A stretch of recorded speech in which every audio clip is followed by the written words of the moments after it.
মাগো, আমি তোমার মায়ের কাছে আর ঠাকুরমশাইয়ের কাছে তোমায় ভিক্ষে চাইতে এসেছিলাম। আমার পরম সৌভাগ্য ওনারা রাজি হয়েছেন। তবে আমি আর দেরি করতে চাই না ঠাকুরমশাই, শুভস্য শীঘ্রম।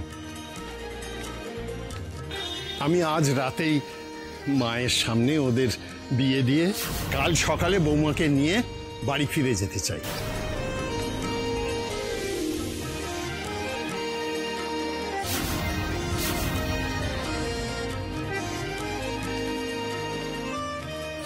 কেন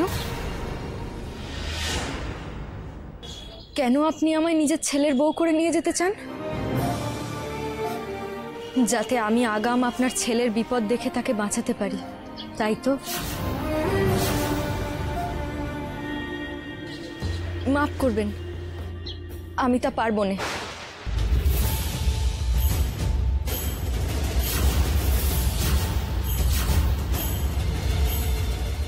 আর যদি সেটাই না পারি, তাহলে কেন আপনি আমার মতো একটা গেও মেয়েকে নিজের ছেলের বউ করে নিয়ে যাবেন? এসব তুই কি বলছিস দিদি ভাই? ঠিকই বলছি দাদু, এ বিয়ে আর সম্ভব নয়।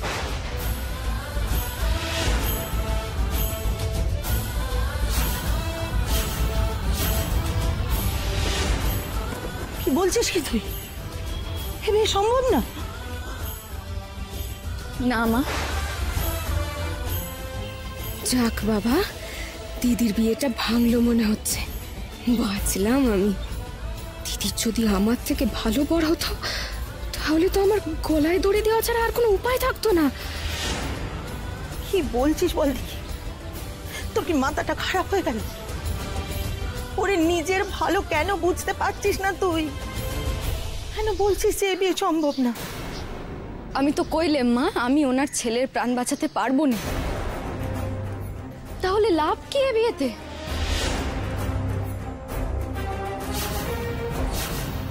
কি বোকার মতো কথা বলছিস বল দেখি? কেন ওনার ছেলের প্রাণ বাঁচাতে পারবি না তুই? কি করে বাঁচাবো মা? আমি যে দাদুর মাথা ছুঁয়ে দিব্যি দিয়েছি, মা বিশালাক্ষীর পা ছুঁয়ে শপথ করেছি, সেই শপথ আমি কিছুতেই ভাঙতে পারবো না।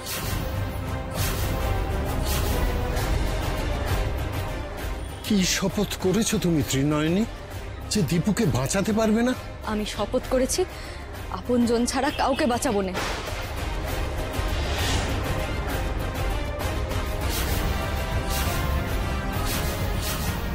ওরে পাগলি, বর তো তোর সবচেয়ে আপনজন।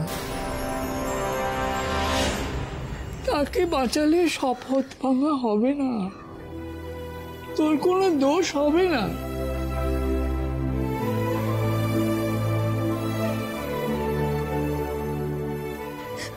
আমার দোষ হবে না তো বুঝলাম, কিন্তু এবার যে নৌকোডুবি হবে,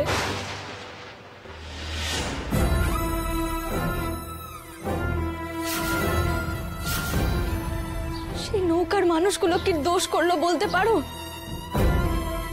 আমি যে দেখলাম নিজের চোখে বড় নৌকোটায় গপ গপ করে জল ঢুকে যাচ্ছে, সেটা ডুবে যাচ্ছে, সব দেখেও আমি তাদের বাঁচাতে পারবো না।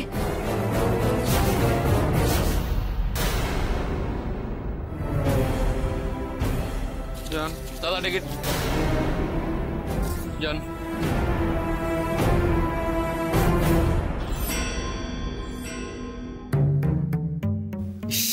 বাবা বাবা, যত রাজ্যের ঘিও লোকজন, নোংরা জামা কাপড়, গন্ধ। আরে কি হলো দাদা, নৌকোয় উঠবেন তো টিকিট কাটুন। না না, আমি এটাতে যাব না। এটাতে যাবেন না? দেখুন, তাহলে আমি নৌকো ছেড়ে দিচ্ছি, পরের নৌকা কিন্তু 1 ঘন্টা দেরি, ভেবে দেখুন কি করবেন। তাহলে ছেড়ে দিচ্ছি। তুই যেখানে গাড়িটা সারাতে দিয়েছিস ওখানে গাড়িটা রেখে অন্য কোনো ভাবে, অন্য কোনো রুটে মাধবপুর পৌঁছো ইমিডিয়েটলি। যে ট্রাই টু আন্ডারস্ট্যান্ড, আমাদের কাছে কিন্তু একটা সেকেন্ডও দামি এখন।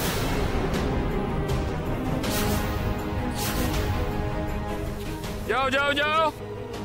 এই দাঁড়াও দাঁড়াও, আমি যাবো। ওহো, এই দাঁড়াও দাঁড়াও দাঁড়াও, দিন দিন, পয়সা দিন, পয়সা দিন। আরে যান যান যান যান, এমনি দেরি হয়ে যাচ্ছে, যান। একটু দাঁড়াও, উঠে আসেন, যান।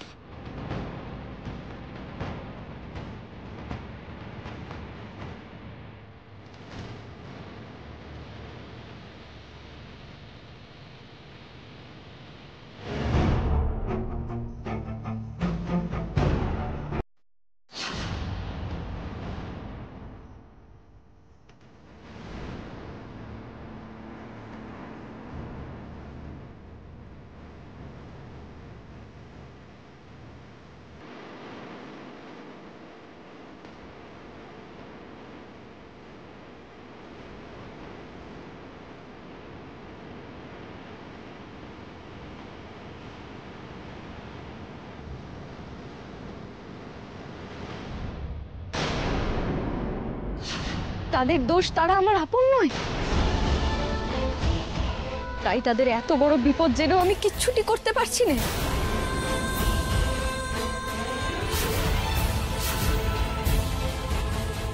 আমার হাত পা বাঁধা দাদু, নিজেকে যে আমার বড় ছোট মনে হচ্ছে। হয়তো হয়তো এই নৌকোর মানুষগুলোর মধ্যে সেই মায়ের ছেলেও রয়েছে।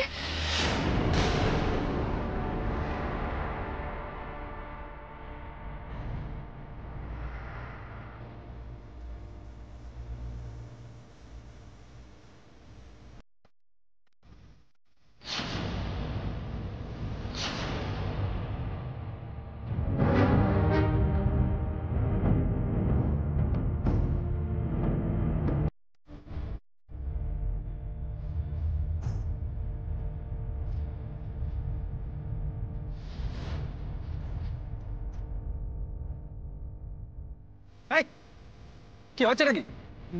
সোজা বসো। আমার কাঁধটা কি তোমার ইয়ে পেয়েছো নাকি, বিছানা পেয়েছো নাকি? সেন্স কোথাকার।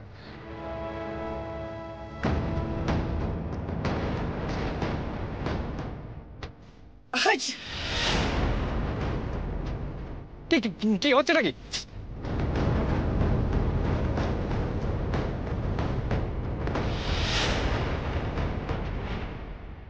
দিদি ভাই, তুই থাম, তুই অস্থির হোস নে।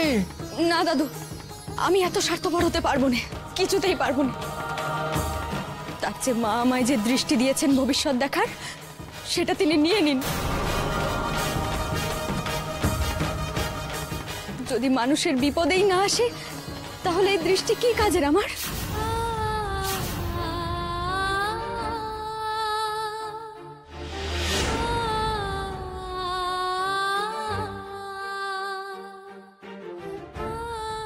মাগো, বাঁচাতেই যখন পারবো না, তুমি আমায় আর কিচ্ছু দেখিও নে মা।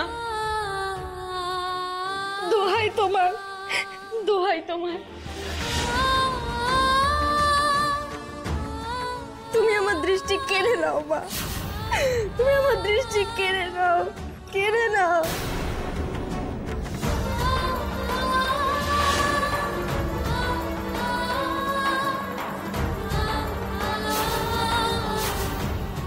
না না, মা বিশালাক্ষীর কাছে একই বলছে ত্রিনয়নী।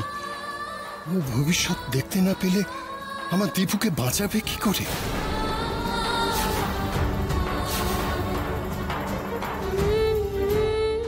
একে শরীরটা ঠিক লাগছে না, তার মধ্যে এই রোদ।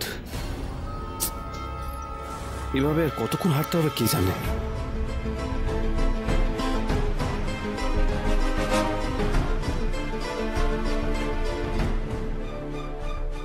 দাদা শুনছেন? ও দাদা শুনছেন? নমস্কার। বলছি আমি মাধবপুর যাব, ওখানে মনোহর পুকুর বলে কোনো জায়গা রয়েছে, যাবেন কি? হ্যাঁ, কেন যাবো না, যাবো বলেই তো বসে আছি। কথায় বলে না, জীব দিয়েছেন যিনি, আহার দেবেন তিনি। আমি এটা খুব মানি। অন্যরা শহরের ধান্দা এদিক সেদিক ঘুরে বেড়ায়, কিন্তু আমি এই গাছতলার নিচে ভ্যাল লাগিয়ে ঘুমিয়ে পড়ি। যদি শহরের প্রয়োজন মনে হয় তাহলে আমাকে ডেকে তোলে, যে যেমন আপনি তুললেন। ও তা আপনি কোন গা থেকে এসেছেন? দেখে তো গায়ের লোক বলে মনে হচ্ছে না, বেশ ফিটফাট সাহেবদের মতো। দেখুন আমি শহর থেকে এসেছি, আপনি কি যাবেন? ওহো, তাই ভাবি। চোখ কান কিন্তু আমার খুব খোলা বাবু, দেখেই বুঝেছি এ যে সে আম নয়, একেবারে গোলাপ খাস। তা গায়ের সামনে দিক দিয়ে না ঢুকে পেছন দিক দিয়ে ঢুকলেন কেন? হ্যাঁ, এই কুসুমগঞ্জের দিক থেকে? আপনার কুসুমগঞ্জে কেউ থাকে নাকি?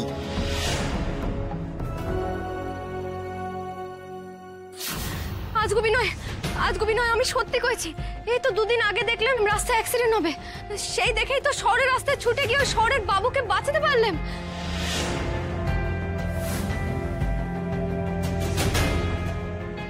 একবার বলছো বড়লোক গিন্নি, একবার বলছো নৌকা ডুবি, এখন বলছো অ্যাক্সিডেন্ট। এসব শুনলে লোকে তো ভয় পাবে।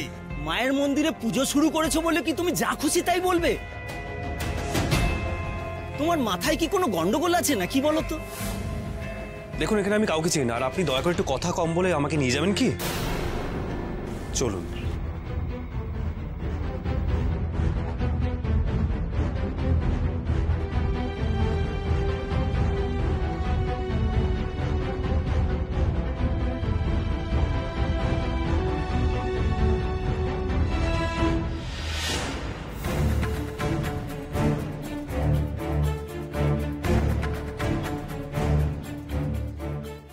যাও, যে নৌকো ডুববে গিয়ে তাকে বাঁচাও।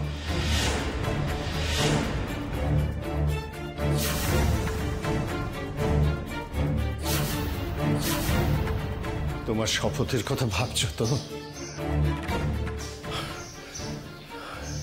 পাগলি মেয়ে, তুমি তো কত মানুষকে আপন করে নিয়েছো, যেমন আমাদের করেছো।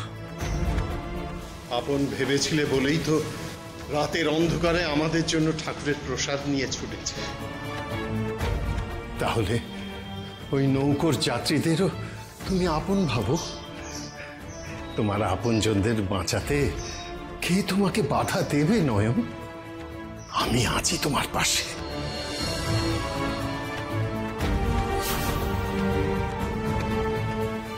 আমি তো আপন ভাবতেই চাই, কিন্তু দাদু। যার মন এত বড় তাকে ছোট স্বার্থের কথা বলে আটকাই কি করে? আমারই ভুল হয়েছিল দিদি ভাই, তোকে দিয়ে শপথ করিয়ে নেওয়া। তপব্রতবাবু ঠিকই বলেছেন, ওদের মন থেকে আপন ভাব, তাহলেই আর কোনো দোষ থাকবে না।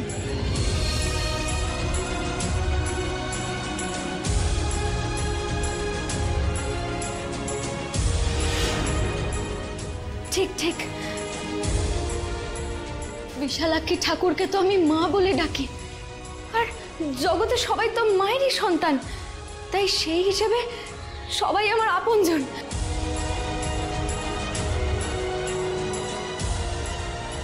এবার আমি পারবো, ঠিক পারবো মানুষগুলোকে বাঁচাতে।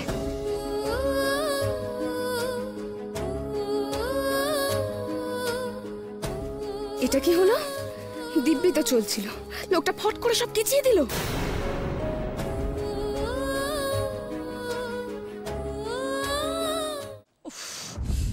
কপালে চুন হলুদ মাখিয়ে দিল বোকা রমনাটা, তার জন্য আমাকে এখন ফেস প্যাক মেখে বসে থাকতে হচ্ছে। জিতকে একটা ফোনও করতে পারছি না, কথা বললে তো আবার মুখে রিঙ্কেল পড়ে যাবে। কি যে দেখলো মাধবপুরে ভগবানই জানে, কি হচ্ছে ওখানে কে জানে। ঠাকুর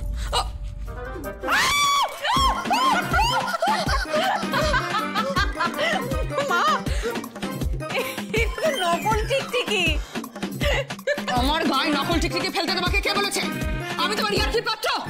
আপনি রাগ করছেন কেন মা?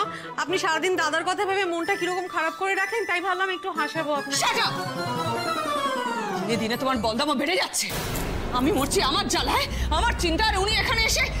তাই তুমি বেরো তো, তুমি বেরো এই বাড়ি থেকে। সরি, তোমার মতো বলদামের আমার ছেলের বউ হওয়ার কোনো যোগ্যতা নেই। Sorry, get lost, I don't want to see you.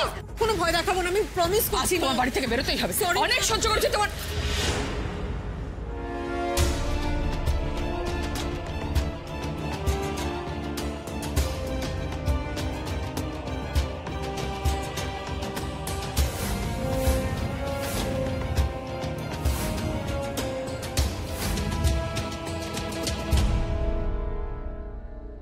রঙ্গনার হাতটা ছাড়ো দিদি। That's none of your business. ও আমার ছেলের বউ। তো ও কি তোমার কেনা সম্পত্তি নাকি? যা খুশি তাই করবে ওর সাথে। ছাড়ো ওর হাতটা। নিজের চরকায় তেল দাও। বললাম যে ছাড়বো না।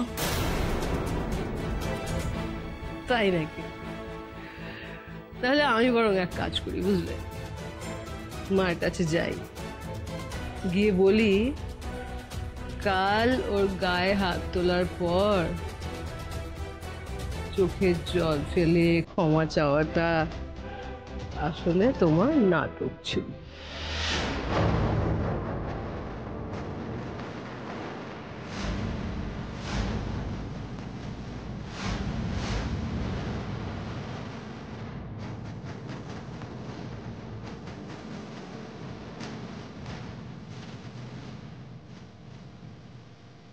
হয়েছে।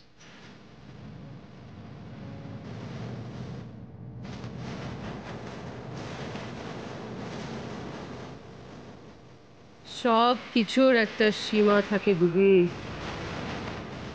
আর সেই সীমাটার মধ্যেই থাকা উচিত, তাই না? কি ব্যাপার বলো তো প্রতিমা, বড্ড বার বেড়েছে দেখছি তোমার।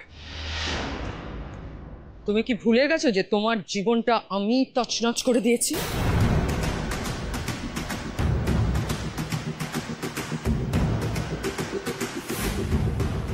তোমার জীবন থেকে তোমার স্বামীকে সরিয়ে তার জীবনে একটা মেয়ে নিয়ে এসে তোমার থেকে অনেক দূরে পাঠিয়ে দিয়েছি। তোমাকে মদের নেশা ধরিয়ে মার সামনে, গোটা বাড়ির সামনে তোমাকে বাজে বউ প্রমাণ করেছি। ভুলে গেছো তুমি? আমি আসলে কি সেটা তো তোমার থেকে ভালো কেউ জানে না প্রতিমা। এরপরও তুমি আমার পেছনে লাগছো, ভয় করো না তোমার?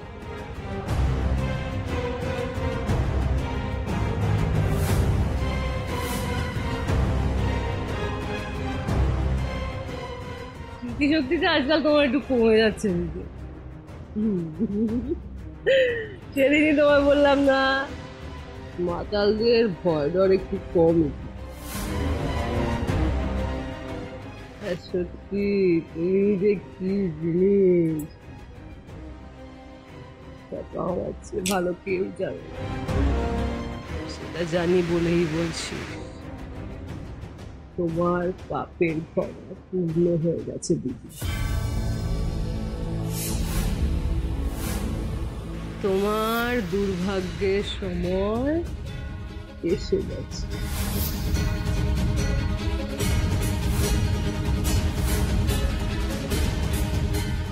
এতদিন অন্যের ক্ষতি করেছো তুমি, এবার দেখবে নিজের ক্ষতি হলে ঠিক কেমন হবে।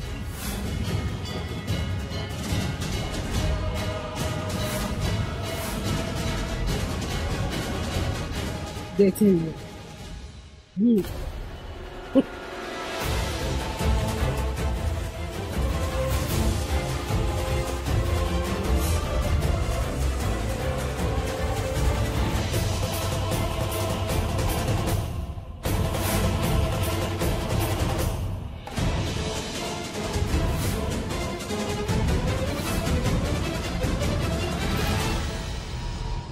তবে আমি গেলাম নদীর খোঁজে। দাঁড়াও মা, তুমি একা যাবে কেন? আমিও যাব তোমার সঙ্গে। হ্যাঁ, আরে গাড়ি থাকতে তুমি হেঁটে যাবে কেন?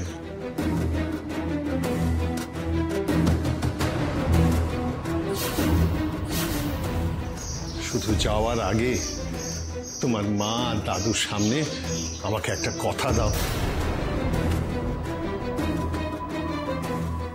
কথা দাও, যদি নৌকোডুবি তুমি বাঁচাতে পারো তবে আমার ছেলেকেও তুমি বিয়ে করবে।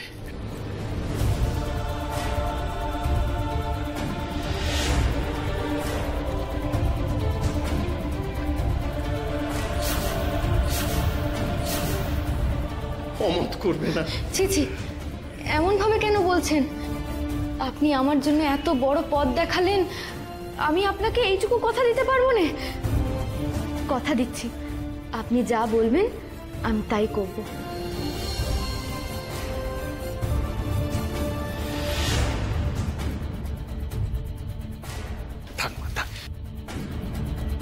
চল তবে।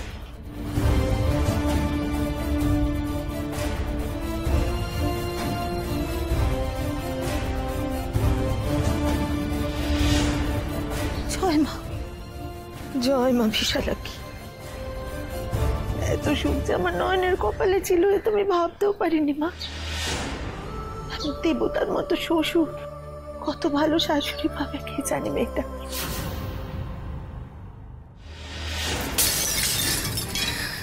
হতে পারে না, কিছুতেই হতে পারে না। দিদির ওই রূপ, আর তার কিনা বিয়ে হবে মস্ত গাড়িওয়ালা বড় লোকের ছেলের সাথে। আর আমার এই রূপ নিয়ে আমি বিয়ে করব মাটির দোতলা বাড়িওয়ালা মুদির দোকানিকে? না না, কখনো না। হয় আমাকে দিদির থেকেও বড়লোক বাড়িতে বিয়ে দিতে হবে, আর না হলে কি করবি তুই? না হলে আমি দিদির বিয়ে হতে দেব না।